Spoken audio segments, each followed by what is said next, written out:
Just a warning, my face cam and all the commentary in this video is behind with the volume, so I really don't want to redo a 20-minute video. So if you could please just ignore it, I'd appreciate it. Thanks.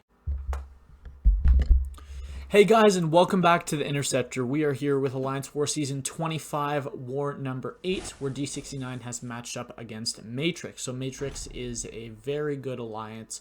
They're always in Masters. In fact, there were a few seasons there where they were considered a top 5 alliance. Even I don't even know if they ever got top 3, but they were definitely always in the running for it. But recently they've been struggling a little bit, so we knew this would be a really good war. It should be a close war.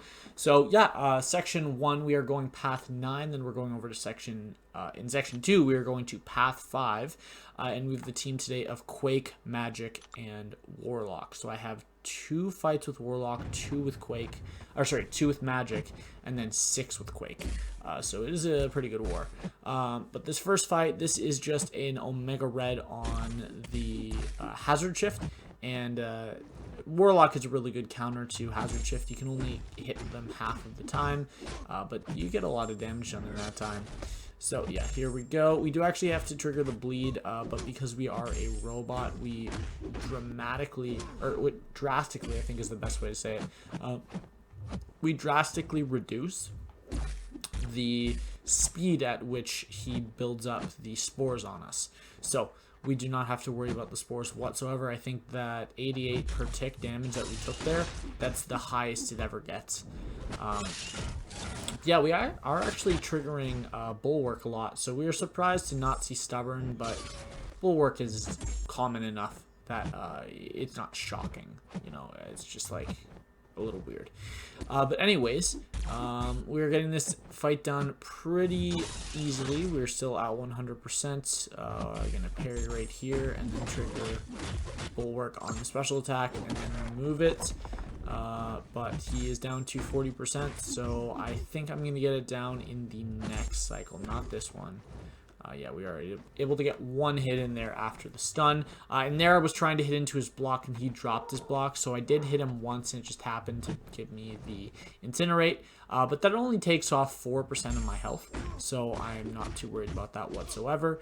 The only annoying thing is having to heavy to inflict the, to remove rather, the Indestructible. But yeah, it's a pretty easy fight either way.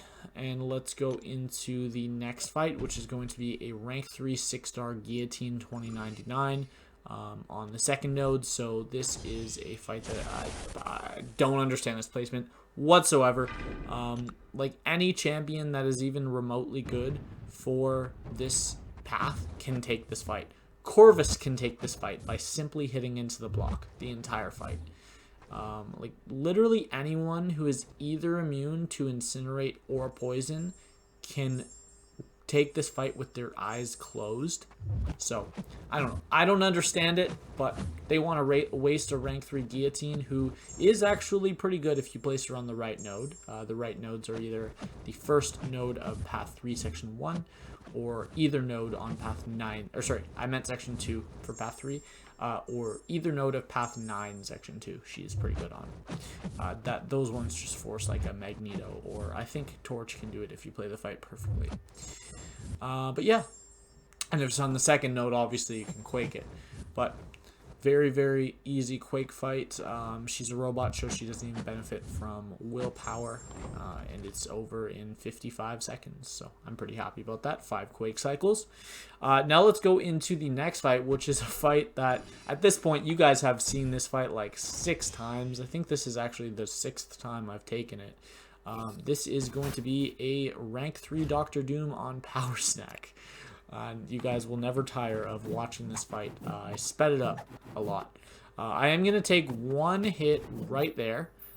but it's actually fine because I am able to counter Power Snack by dexing during concussion in the following cycle. Later in the fight, I'm actually going to drop my heavy, and I'm going to have to dex again, like right here. But I dex yet again during concussion, so I never get the shock on me. So the only health I lost was from that one hit I took, as well as the shock debuff. So I'm not too worried.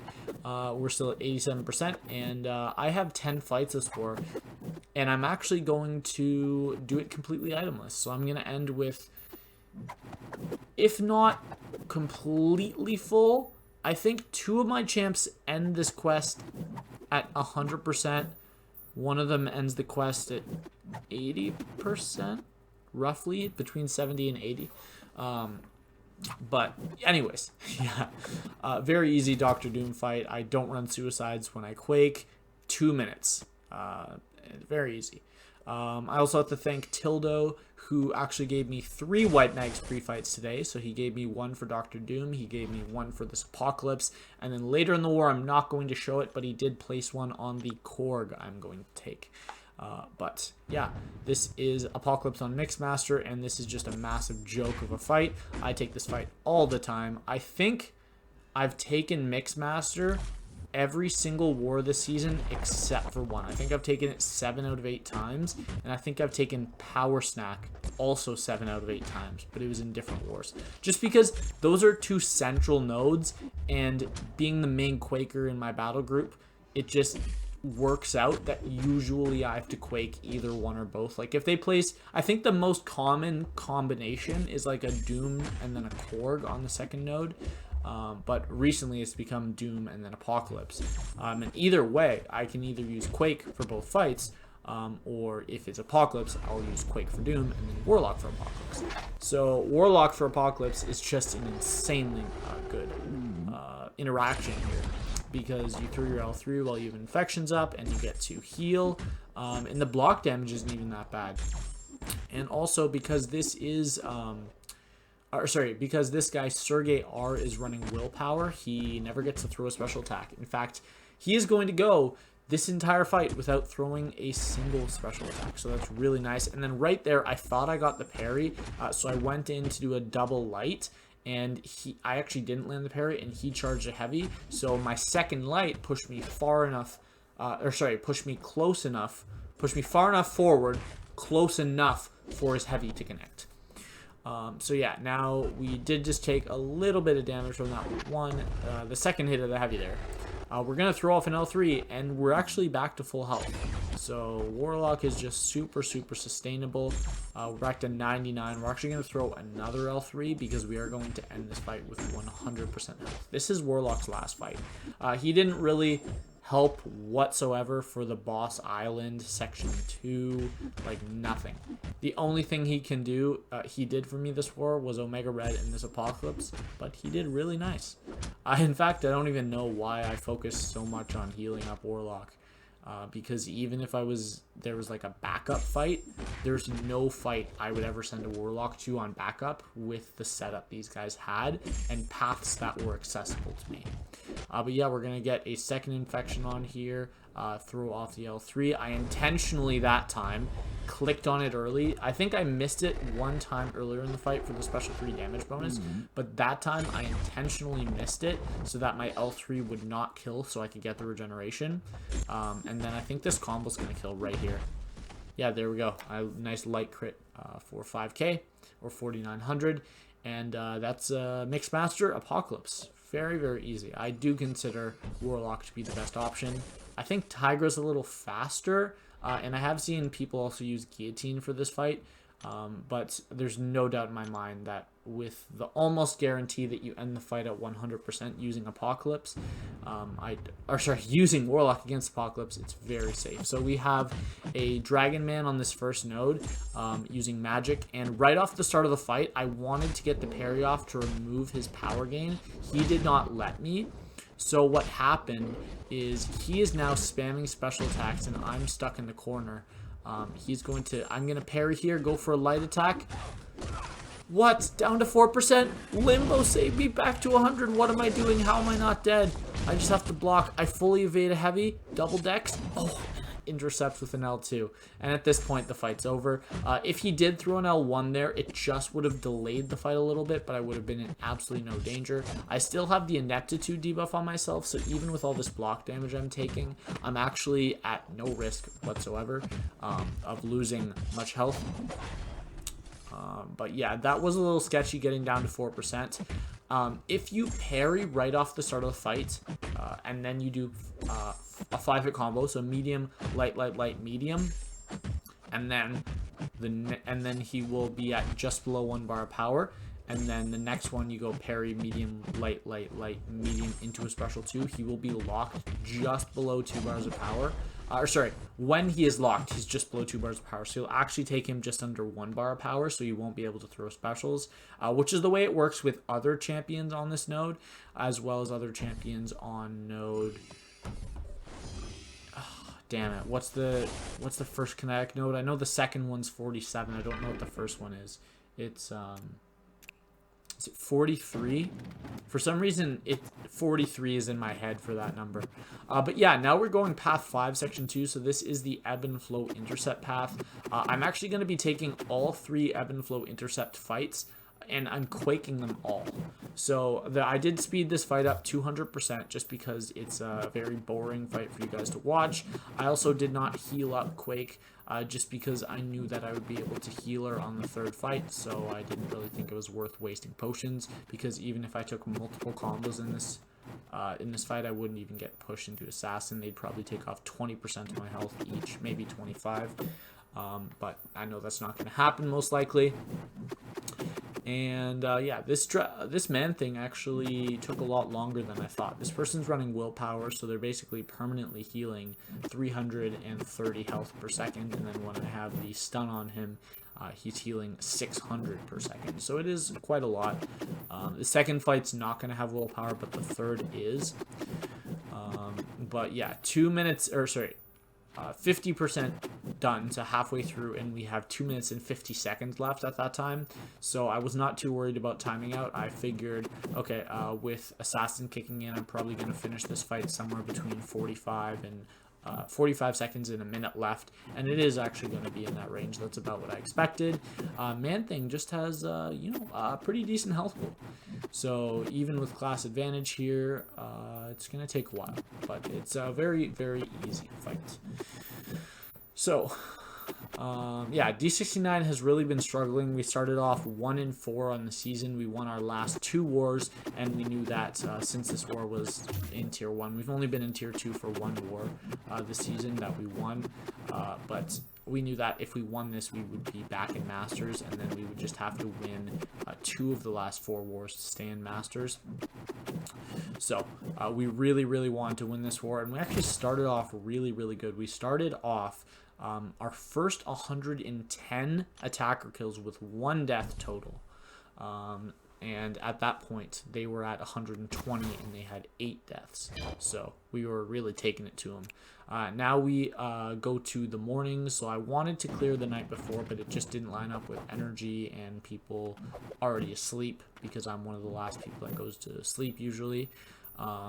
And this is rank 5 A-bomb on intercept. This guy placed without willpower.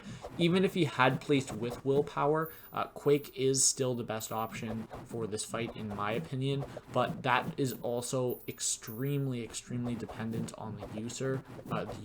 So I know that Legacy prefers to take this fight with Warlock, and I have done this fight with Warlock before. I've taken a rank 3 6-star on this node with Warlock before. But I much prefer Quake. I'd even take a rank 3 A-bomb, and I wouldn't mind quaking it because I know I wouldn't time out. But yeah, this is a pretty straightforward fight. You'll notice I did parry there one time while I did not have concussion up, just by accident. I think it was just a weird input. But we did get a poison on us, which took off a little bit of our health. But other than that, it's a really, really clean fight. His Sig ability has him start with the debuffs on himself, but because of Ebb and Flow Intercept, he actually loses them off the start of the fight. So you never have to worry about the redoubled determination in the fight unless you hit into him. And now we have a rank 3 CGR. So originally I was assigned to take this fight. What am I saying? I assign fights. I'm the planning officer. I assigned myself to take this fight with Magik, because Magik is much better. But then Quake was low, and right here you notice I let off 2 heavies. They were both intentional because I was trying to reset the timer so that I was able to get the armor break on myself. But I'm actually going to give up on it and just try to get this fight done, and then I'll use like a potion on Korg or something. But it's going to line up later in this fight. I'm actually going to get hit when I'm around, like, I think it's like 55%, something like that, between 55 and 60. And that's going to allow me to hit him again to push him back. And then I do get the armor break on myself. So yeah, 2 minutes in and he's down to 50%. I'm not too worried about timing out at this point. Yeah, so right there. But I am conscious. I know, like, if I make a mistake, if I waste a lot of time, then it is going to happen. And right there, I do take 2 hits, and I'm dexing in the corner. I get hit another time, so I decided to hit him a few times and push him back, try to bait out this L2. He's not throwing it. I'm going to hit him a few more times, and then we fully evade the unblockable special 1 against the corner, and then the fight's over. So it may look like a weird fight. I only made 1 mistake, which was getting hit twice, but the 2 heavy attacks I threw off probably were suboptimal, but it was an attempt for me to get the armor break on myself. And anyways, yeah, the fight's pretty much over, so I did waste a lot of time, so we are going to get close to timing out, but we're not going to time out to this fight. With 1 minute 20 seconds left, he has a quarter left, and 1/3 of the fight is 1 minute and 40 seconds exactly, so that means that I'm on pace to take this fight down, so I'm not too worried about that. And I also have Assassin kicking in, just give me a little bit extra points. I only have 1 point in Assassin though, because that's what I placed my defense with. And yeah, 2 more cycles here and this guy is going to go down. If this guy didn't have willpower, it probably would take me about 1 minute less, but I was not too worried either way. I didn't even check for willpower actually on this fight. Now we'll go up to the boss island. This is another fight that I sped up 200%. This is going to be a rank 3 6-star Korg on Hurt Locker, power focus 1 unblockable special 1. This is a very easy fight. We see Korg on here quite often and I Quake it every time. It's just not a good placement for Korg, to be honest. Apocalypse can take this, Omega can take this, although I think Quake is without a doubt the best choice. Like, it's not even close. And I'm gonna end this fight with a full yellow bar, that is what we healed from in the CGR fight. So the CGR fight was a little bit sketchy, and the Dragon Man fight was very sketchy, but we do come out of both of them alive. Magik is the absolute GOAT, not letting us die, saving us after we got down to 4% with her limbo. But yeah, Magik actually has 1 more fight, so she's going to be taking the last fight of my war. So let's just get this Korg down. It's a little bit of a long fight. I think it's around 2.5 minutes, but I'm not too worried. For section 2 and the bosses that I took together in the morning, I boosted up with a 30% green boost, and then I used, I think, 10% attack and 15% health. I might have used a 15% attack, I don't know, but it was definitely one of the two. So yeah, very easy Korg, and he does go down. So let's take this rank 3 6-star Mojo next. It's a duped Mojo, which I guess makes sense because his dupe ability is absolutely massive for him, at least as an attacker, and it's definitely beneficial as a defender. But we're going to use a second special 1 boost with Magik. So every fight we use Magik for, we have a special 1 boost for. But this is a pretty easy fight. I've taken this fight twice before in the past. Once I used a special 1 boost and it went pretty much exactly like this fight. And once I did not use a special 1 boost, and that time it went fine as well. A special 1 boost is not required for this fight, but at the time I've seen us choke leads, so I was not 100% sure we had won the war, although it was like 99.9% sure. So I just used a special 1 boost. I think I have either 3 or 4 left. I think I have 3 left. so I'm not super concerned about using them. But since Mojo is actually a metal defender, that means we are going to be triggering the indestructible whenever, I think it's the second hit of our L2 crits. I don't think the first hit will activate it, but maybe, who knows. Since it's a special attack, is the only thing that can activate it. Using the special attack is what deactivates it, so you never really have to worry about the indestructible in this fight. It is a buff, but I don't run Mystic Dispersion. If I were to take a boss with Magik, I definitely would, but I am not running Mystic Dispersion.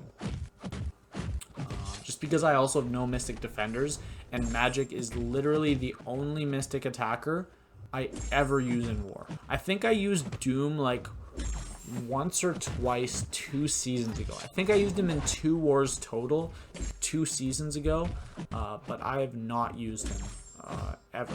It's mostly Magik. As these 3 champs I brought today are by far my top 3 most used. Excuse me. Yeah, we do throw that L1 to end off the fight there. Very, very clean fight. Just got intercepted once while I was trying to do a light intercept. And yeah, run went in and he soloed that Havoc, or sorry, he soloed that Terex with his Havoc. So we did beat the Matrix. We beat them a score of 13-3. They started off bad and they kept dying. Oh, like they just kept dying. They didn't stop. There was actually a period there where we thought we were going to clear their whole defense with 1 death. And then Battle Group 3 died twice in back-to-back fights in under a minute. I think they died 2 different people fighting at the same time to different fights, obviously. I think they both died. So that was 66% of our deaths, or 67% of our deaths happened within 1 minute. BG1, actually, I didn't show it specifically. Also shout out to Smokin and Flex for the other MVP spots. But BG1 died 0 times, which is really, really cool. Hold on, let me show that. But yeah, we got a fully deathless war. I think this is only our 2nd or our 3rd. I think it's our 2nd. And BG2 died once, and then BG3 died 2 times. So really, really nice war to everyone at D69. I have a lot of friends at Matrix, like Crypt, Dez, and RZS. So very good war to you guys. But that is going to make us 4-4 on the season. I have 1 death, and we are staying on pace to take 10 fights of war. We are at 79 out of 80 for our solos, or rounds to 99%. And Deathless streak is up to 12. But as far as where we are currently in the bracket, we are currently in 16th or 17th place. It's one of the 2 in Masters. I'm recording this like 2 hours after war, but I recorded the results 5 minutes after war, so it wasn't updated yet. But yes, we are back in Masters, and we are here to stay. So we just need to win 2 of the last 2 wars, and we've got Masters locked in. So that is going to be it for this war. I hope you guys enjoyed, and I will see you in the next one.